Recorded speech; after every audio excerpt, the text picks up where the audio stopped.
Assalamualaikum warahmatullahi wabarakatuh. Perkenalkan, nama saya Adinda Sabena Suli, salah satu mahasiswi dari jurusan Teknik Elektro Fakultas Teknik Universitas Maliku Saleh. Di tahun 2019, alhamdulillah saya terpilih menjadi salah satu awardee beasiswa terbesar di Indonesia, yaitu adalah beasiswa unggulan. Di video kali ini, saya akan menjelaskan apa sih beasiswa unggulan itu, apa syarat-syaratnya, dan bagaimana proses seleksinya, juga tips dan trik dari saya. Seperti yang sudah saya katakan di awal video, bahwasannya di sini saya akan membahas tentang beasiswa unggulan dari Kementerian Pendidikan dan Kebudayaan Republik Indonesia. Nah, untuk beasiswa unggulan di regional Aceh sendiri itu memiliki suatu forum.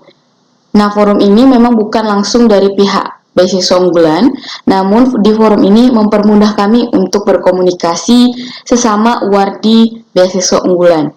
Di sini strukturnya ada ketua umum, sekjen, bendahara umum, dan 3 divisi, yaitu divisi humas, umum, dan media dan publikasi. Adalah foto yang diambil ketika kami mengadakan silaturahmi di Banda, Aceh pada tahun 2019. Jadi, untuk menuju sukses itu tidak hanya ada satu jalan, tapi ada banyak jalan.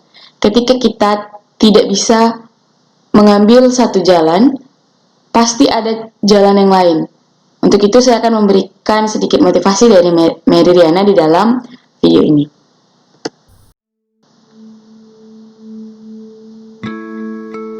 Saya bukan orang yang paling pintar. Saya juga bukan orang yang paling kuat. Tapi apa yang membuat saya berhasil? Karena saya adalah orang yang paling tekun.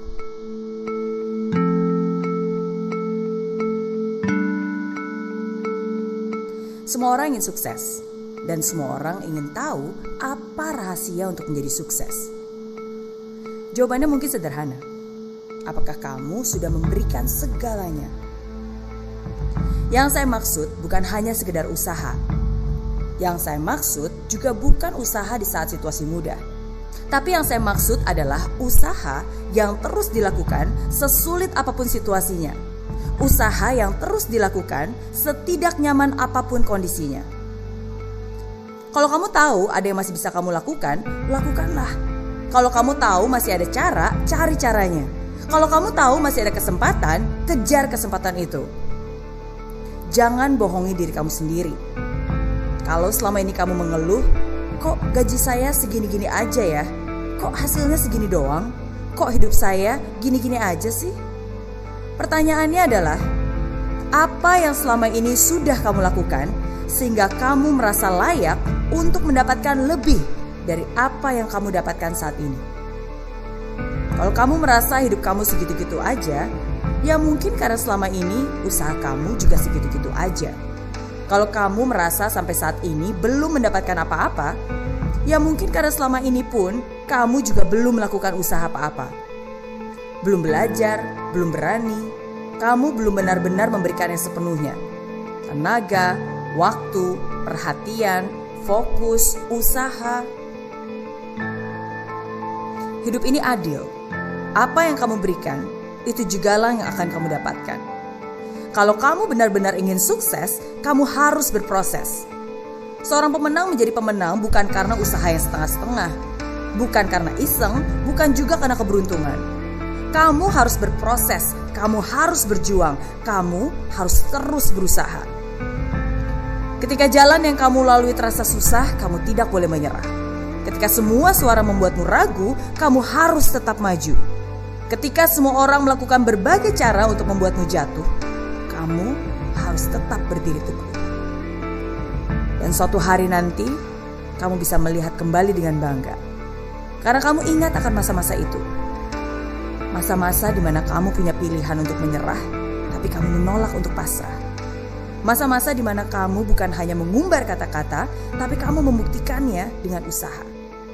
Masa-masa di mana semua musuhmu tumbang dan kamu tetap berdiri tegap layaknya seorang pemenang. Kita semua memiliki tantangan dalam hidup ini. Ya, Setiap dari kita yang hidup di dunia ini dihadapkan dengan tantangan setiap harinya. Tapi siapa dari kamu yang berani untuk menghadapi tantangan itu? Siapa dari kamu yang berani untuk terus berjuang? Siapa dari kamu yang berani untuk membayar harga, berani untuk menderita, berani untuk terbentur, sampai akhirnya kamu terbentuk? Siapa dari kamu yang berani bukan hanya menjadi seorang pemimpi, tapi menjadi seorang pemenang dalam hidup ini? Sukses tidak akan diberikan begitu saja dengan mudahnya. Sukses itu harus diperjuangkan. Dan hanya orang-orang yang sudah memantaskan dirinya yang pantas untuk menikmati kesuksesan itu. Give your 100%. Bukan 97, 98, 99 atau angka lainnya. Tapi selalu berkomitmen untuk memberikan 100%. Jalani hidup ini tanpa penyesalan. Ingat, kamu tidak perlu menjadi orang yang paling pintar atau yang paling kuat. Tapi asalkan kamu bisa menjadi orang yang paling tekun berusaha, maka kamu bisa mendapatkan segalanya. Kadang mungkin tidak semuanya sesuai dengan yang kamu harapkan. Tapi asalkan kamu benar-benar sudah memberikan yang terbaik, maka selalu ada hadiah terbaik yang akan menanti. Tidak ada rasa bangga tanpa usaha. Tidak ada rasa puas tanpa kerja keras.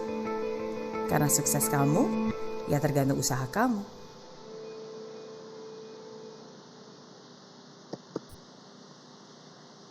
Nah, itu adalah strategi atau kit untuk tetap melanjutkan usaha kita untuk menjadi sukses dari salah satu motivator terkenal, yaitu Mary Riana. Nah, di sini kenapa kamu harus apply beasiswa? Sebenarnya beasiswa itu nggak cuma dari beasiswa unggulan. Ada beasiswa Sobat Bumi, beasiswa Jarum, beasiswa Karya Salemba 4, beasiswa Bidik Misi atau yang sekarang dikenal dengan KIP, dan ada beasiswa Osaka Gas, beasiswa PPA, dan yang terakhir ada beasiswa unggulan. Jadi itu ada banyak beasiswa sebenarnya, bukan hanya yang ada di slide ini saja, bukan yang hanya tertera di sini, tapi ada banyak. Nah, sebelumnya kalian harus tahu dulu tujuan dari kalian apply beasiswa itu apa, dan untuk apa kalian untuk apply di beasiswa tersebut, seperti itu. Nah, di sini ada beberapa alasan yang umum kenapa seseorang itu ingin mendapatkan beasiswa. Yang pertama, meringankan beban orang tua. Yang kedua, untuk ajang motivasi. Jadi, apabila kita mendapatkan suatu beasiswa, itu akan lebih memotivasi kita dalam belajar dan dalam memberikan yang terbaik di bidang akademik maupun non-akademik. Yang ketiga, ada pemacu semangat. Yang keempat, ini tidak bisa dipungkiri, akan bisa meningkatkan popularitas dan kepercayaan diri. Yang kelima adalah belajar memanajemen keuangan diri sendiri. Yang kelima ini memang sangat dialami oleh penerima beasiswa manapun, gitu.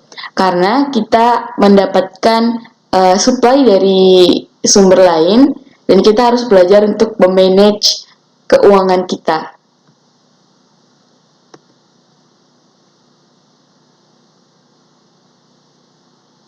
Nah, yang kita tunggu-tunggu yaitu apa sih beasiswa unggulan itu? Nah, di sini ada satu paragraf tentang penjelasan beasiswa unggulan. Mungkin teman-teman juga bisa baca di sini, dan mungkin teman-teman juga udah mencari tahu terlebih dahulu apa sih beasiswa unggulan itu. Jadi, beasiswa unggulan ini merupakan program beasiswa dari Kemdikbud yang melalui Kementerian Pendidikan dan Kebudayaan di bidang Sekretariat Luar Negeri kalau tidak salah kemarin. Cuman di tahun ini telah ada pengalihan fungsi di Kemdikbud. Jadi untuk di mananya saya kurang tahu persis, tapi inilah penjelasan singkat tentang beasiswa unggulan. Nah, di sini ada dikatakan maka program ini diutamakan untuk mendukung upaya peningkatan kualitas pendidikan dan kebudayaan, sehingga yang dibiayai diutamakan untuk bidang-bidang yang relevan pada pengembangan pendidikan dan kebudayaan. Memang di sini ada kalau tidak salah 13 program studi yang diprioritaskan. Namun itu tidak menutup kemungkinan bagi teman-teman dari program studi lain untuk mendapatkan beasiswa ini. Karena saya sendiri di bidang di prodi Teknik Elektro, di jurusan Teknik Elektro, itu memilih di bidang lainnya karena untuk program prioritas tidak ada yang sama persis dengan bidang studi yang saya tempuh gitu. Nah, di sini juga dikatakan bahwasanya pemerintah itu memperkecil kesenjangan pendidikan antar kelompok masyarakat, sehingga di sini tuh memang memberikan peluang lebih besar kepada orang-orang yang tidak mampu atau yang tinggal di 3T atau daerah tertinggal.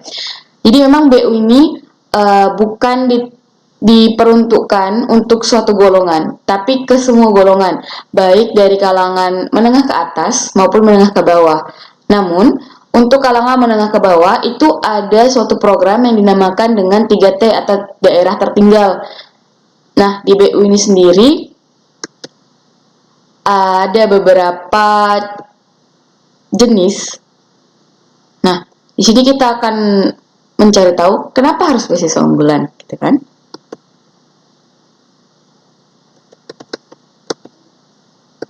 Nah, ini dia, ada 3 program beasiswa unggulan. Yang pertama adalah masyarakat berprestasi atau MAPRES. Yang kedua adalah BU3T, yaitu beasiswa unggulan dari daerah yang tertinggal, terdalam, dan terluar kalau nggak salah ya. Pokoknya 3T yang tertinggal seperti itu. Dan yang ketiga itu ada untuk pegawai Kemdikbud seperti itu. Nah, untuk penjelasannya akan ada di slide berikutnya. Untuk BU atau beasiswa unggulan masyarakat berprestasi itu bisa untuk jenjang S1, S2, dan S3.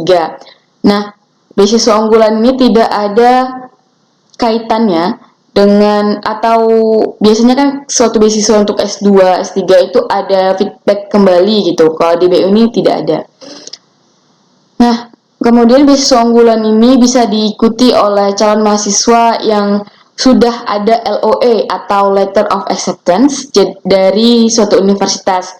Meskipun dia baru masuk seperti baru awal semester 1 atau lagi ongoing sampai dengan semester 3 itu bisa mendaftar.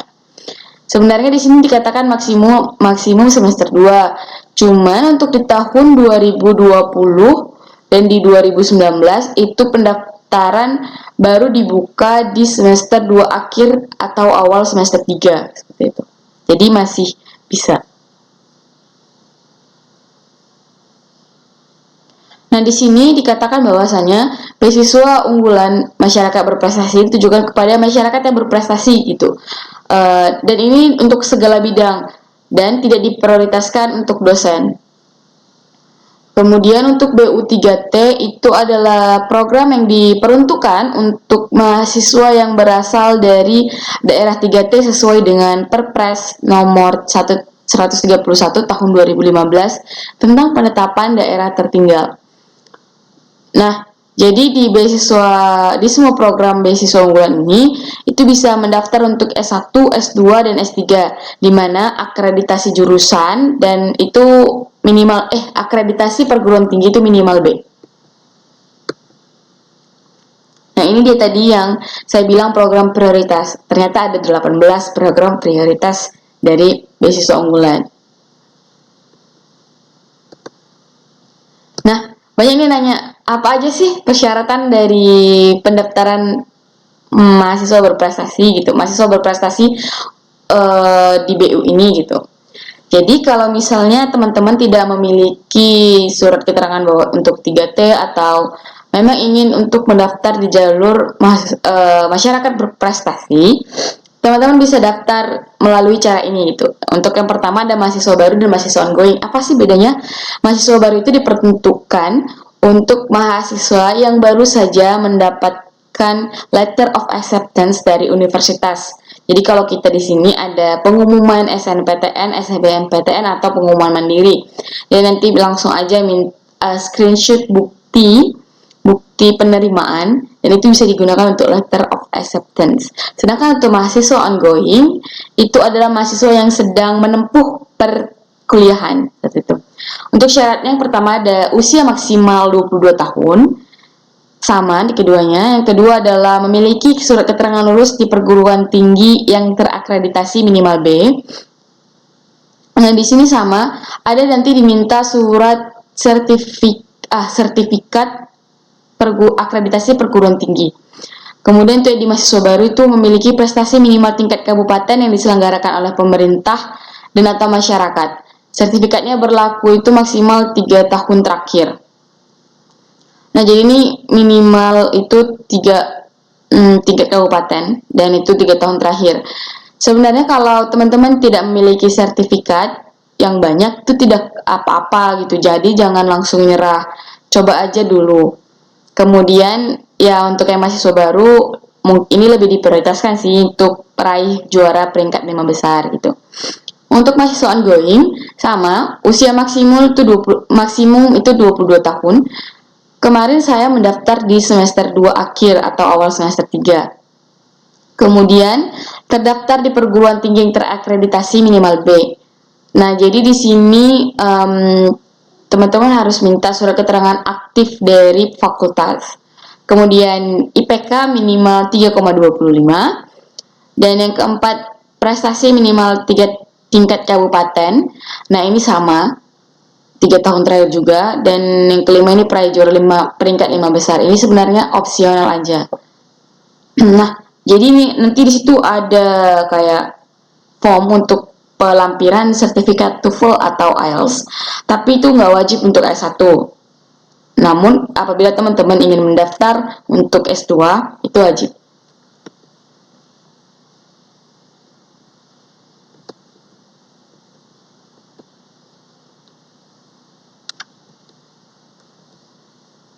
Nah, ini banyak yang nanya. Gimana sih cara daftarnya gitu kan? Nah, yang pertama itu kita harus punya atau udah scan lah semua dokumen-dokumen yang tertera di sini gitu. Yang pertama ada scan KTP, terus ada scan tanda kartu mahasiswa atau KTM. Tapi ini khusus untuk mahasiswa ongoing ya. Terus LOA unconditional. Jadi kalau untuk yang baru itu bisa aja screenshot dari penerimaannya. Untuk yang mahasiswa ongoing bisa diganti dengan surat aktif kuliah. Nah, untuk LOA unconditional ini apa sih maksudnya unconditional gitu kan? Jadi di unconditional ini maksudnya itu tidak bersyarat. Ada penerimaan mahasiswa itu yang bersyarat apabila dia telah menempuh sekian-sekian baru dia bisa menjadi mahasiswa ini gitu. Tapi kalau di sini dia harus unconditional dan umumnya di Indonesia itu penerimaan mahasiswa itu unconditional. Jadi nggak masalah. Kemudian untuk ongoing itu ada KHS terakhir dan selanjutnya ada ijazah dan transkrip nilai terakhir, itu ijazah SMA dan raport SMA. Kemudian ada sertifikat TOEFL IELTS, tapi untuk S1 itu tidak diwajibkan. Kemudian yang ketujuh nih ada proposal rencana studi. Di sini itu membahas tentang rencana perkuliahan apa yang akan dilakukan hingga tamat dan rencana SKS-nya per semester. Jadi itu lebih tersusun rapi. Teman-teman nggak usah lagi nanti setelah membuat proposal rencana studi memikir-mikirkan terus nanti aku ngapain gitu. Jadi di awal teman-teman tuh udah diplot untuk memprospekkan ke depan hingga 4 tahun terakhir. Apa sih yang bakal teman-teman lakuin untuk di perkuliahan ini gitu. Jadi BU ini maunya kita itu udah tahu kemana arah kita pada saat 4 tahun yang akan datang gitu. Nah, di sini memang ada nanti topik yang akan ditulis itu skripsi kita, apa judul skripsi kita, tapi itu tidak menutup kemungkinan untuk berubah karena kan setiap tahun atau setiap saat itu pasti kita memiliki perubahan gitu kan. Bahkan skripsi kita yang sudah di ACC saja itu mungkin aja bisa berubah. Nah, di situ kita bisa menuliskan di poin tersebut skripsi kita yang akan kita buat, rencana awal, tapi katakan juga bahwasannya tidak menutup kemungkinan ini akan berubah dikarenakan adanya beberapa ketidaksesuaian seperti itu. Kemudian nanti kita juga akan diminta deskripsi aktivitas kita di luar dan di dalam perkuliahan dan bagaimana implementasi studi kita di masyarakat. Nah, sebenarnya itu untuk format dari proposal rencana studi sendiri itu tidak ada yang khusus ya.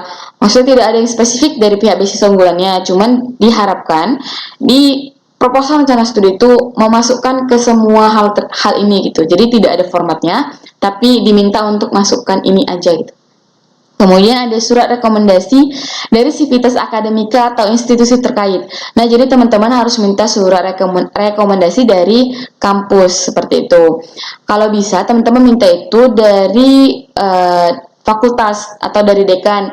Tapi apabila teman-teman bisa minta itu mungkin ke rektor atau sejenisnya, itu lebih baik, karena semakin tinggi jabatan orang yang memberikan rekomendasi, maka semakin valid nilai atau value teman-teman di hadapan mereka seperti itu. Kemudian ada surat pernyataan tidak sedang menerima beasiswa sejenis atau dari sumber lain. Nah, jadi BU ini mencangkup 3 komponen utama, yaitu yang pertama adalah uang kuliah atau UKT, yang kedua adalah biaya hidup, dan yang ketiga adalah uang buku. Jadi teman-teman nggak boleh menerima beasiswa dengan komponen yang sama dengan 3 ini gitu. Tapi apabila ada beasiswa skripsi atau hibah, itu teman-teman boleh ngambil, asalkan jangan yang ketiga hal ini. Kemudian ada sertifikat prestasi, ada juga esai menggunakan bahasa Indonesia dengan judul Aku Generasi Unggul Kebanggaan Bangsa Indonesia. Nah, jadi memang teman-teman sini bakal disuruh menulis esai nih dengan judul Aku Generasi Unggul Kebanggaan Indonesia. Jadi di sini judulnya udah ditentuin, yaitu Aku Generasi Unggul Kebanggaan Indonesia. Cuman plotnya atau jalan ceritanya itu teman-teman sendiri yang menarasikan seperti itu. Untuk esai ini sendiri terdiri dari 3-5 halaman. Cuman untuk tips dari saya itu tulis di sampai 5 halaman. Dan pada saat penulisan esai, teman-teman tuh harus benar-benar memberikan kesan terbaik teman-teman gitu. Karena di esai ini adalah nilai jual teman-teman kepada pihak BU. Apa sih yang bisa teman-teman tawarkan gitu kepada pihak pemberi beasiswa seperti itu. Sama dengan rencana studi, apabila rencana studi teman-teman itu lebih lengkap dan lebih kompleks, jadi pihak pemberi beasiswa juga akan menilai teman-teman itu memiliki kepribadian yang detail dan sangat memplotkan hidupnya atau kehidupan di masa depannya gitu. Jadi mereka beranggapan teman-teman itu terstruktur dan terarah. Nah, untuk formatnya itu bisa ditulis di kertas A4 dengan huruf Times New Roman ukuran 12 atau size 12 dengan spasi 1,5.